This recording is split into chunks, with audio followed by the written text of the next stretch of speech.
In the last week or so, there has been some negotiations between Republicans and Democrats. And on Wall Street, it's been difficult to understand whether it's happy talk, posturing, or real negotiations. Do you think they are real negotiations? Do you think we can actually strike a deal in the coming week?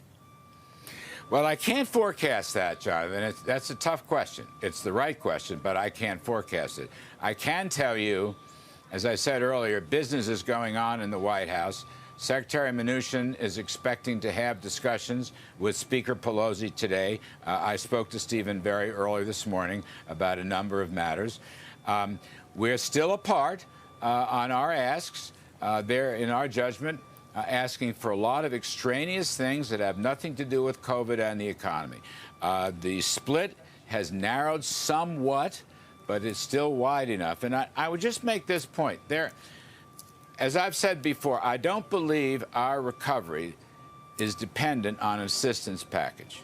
But there are certain areas which would be enormously helpful. To wit, the airlines need legislation for additional assistance. They're in big trouble, and they're on the verge of major layoffs, and we would like to prevent that, all right, to help the workforce.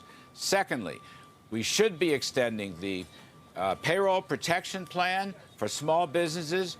There's actually 130 some odd billion of money that was unused. We need legislation to put that back to work. I get 1 million calls on this from CEOs of large and small companies. We should help the schools. We've always had $100 billion, $105 billion ask to help the schools reopen with respect to whatever, renovations and refurnishings and testing and equipment to do. We should have a backup plan on legislation for unemployment assistance.